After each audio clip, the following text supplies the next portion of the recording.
Is the 2025 Haval H6 really the SUV that's about to dominate the market? Or is it just another mid-range player in a crowded field? With over 35,000 units sold since its debut in 2021, the Haval H6 is quickly becoming a household name.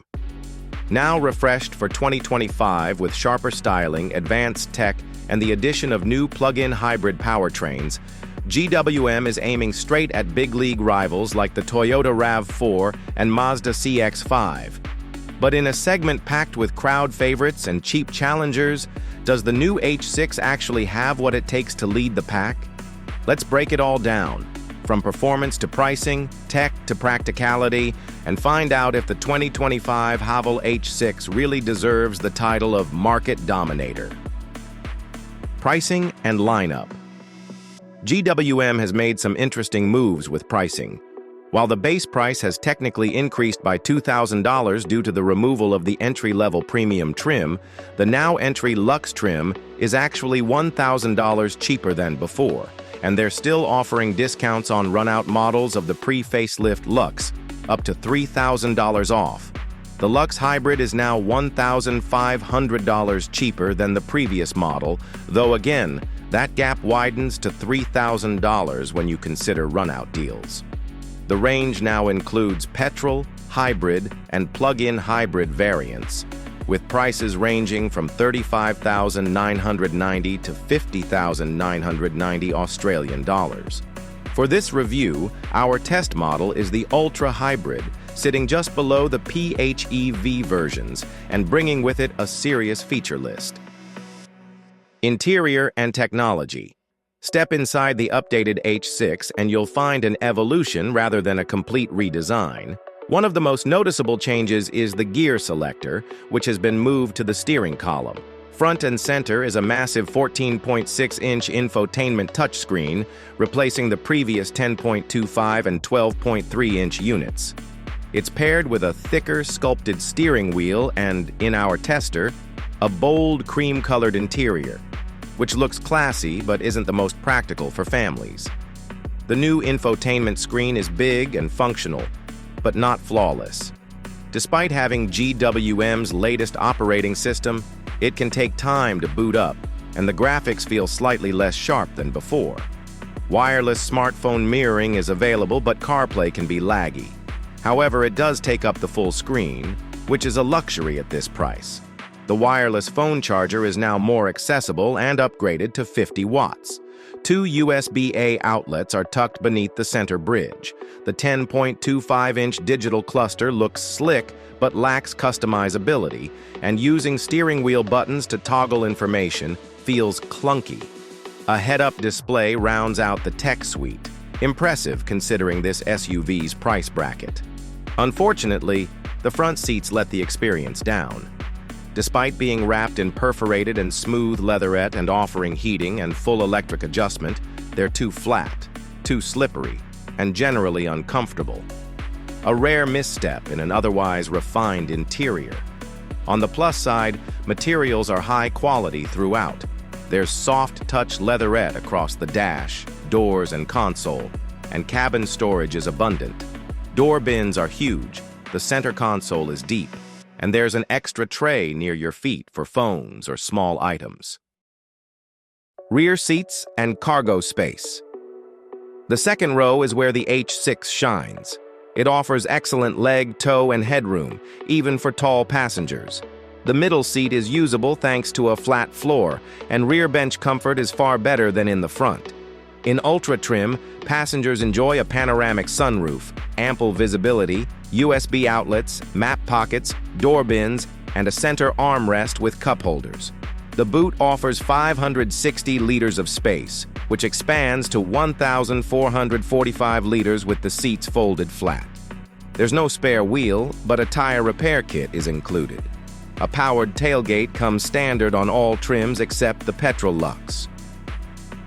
Performance and efficiency.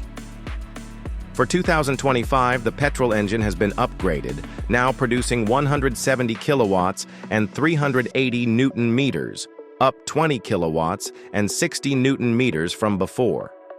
It's paired with a new 9-speed automatic transmission, replacing the old 7-speed DCT. However, AWD is no longer available with the petrol variant. The hybrid powertrain remains unchanged, and the new PHEVs offer up to 106 kilometers of electric-only range with front and all-wheel drive options. During a week of urban testing, our hybrid model averaged 7.0 liters per 100 kilometers. GWM claims 5.2 liters per 100 kilometers, which is slightly higher than the RAV4, but with more punch. Acceleration from a standstill is inconsistent, with noticeable wheel spin if you press too hard. But once rolling, the power delivery is smooth and strong. The hybrid system transitions seamlessly between electric and petrol power, offering decent real-world performance and up to 1,000 kilometers of range with its 61-liter fuel tank. The ride quality is surprisingly refined. It's firm yet controlled, offering a good balance of comfort and handling without feeling floaty. It also holds its own on the highway, where its hybrid powertrain performs better than many mainstream rivals. Driving experience and safety. The 2025 Haval H6 offers semi-autonomous driving with adaptive cruise control and active lane centering. But setup can be confusing. It takes 2 presses of the cruise button to engage assisted driving. The indicator stalk is also a design misstep, lacking a physical click when signaling fully, which often results in incorrect signals.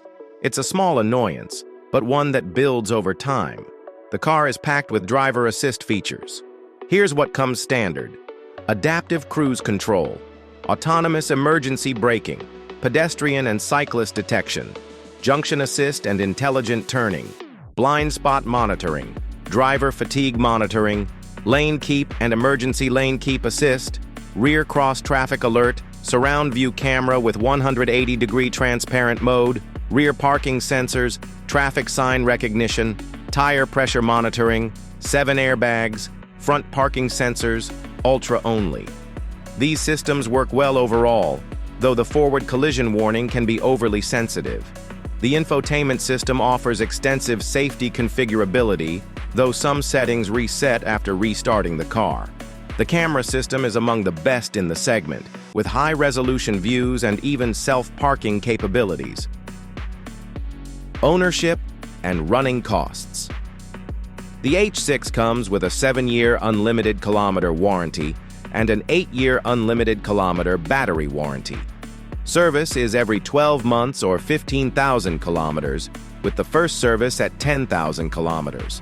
Costs are capped for 5 years, $2,110 for petrol variants and $2,220 for plug-in hybrids. So, does the 2025 Haval H6 truly live up to its title as the market dominator? In many ways, yes. It brings strong value, impressive hybrid efficiency, bold styling, and tech features usually reserved for pricier rivals. But it's not without flaws. The uncomfortable front seats and inconsistent throttle response prevent it from being a perfect all-rounder. Still, if you're after a spacious, stylish, tech-packed SUV with solid fuel economy and a competitive price tag, the Haval H6 deserves a serious look. For many buyers, it may just be the smartest choice in the segment, and that's how it might quietly dominate the market. If you enjoyed this review and want to see more breakdowns of the latest models, make sure to subscribe and turn on the notification bell so you never miss an update. Thanks for watching, and we'll see you in the next one.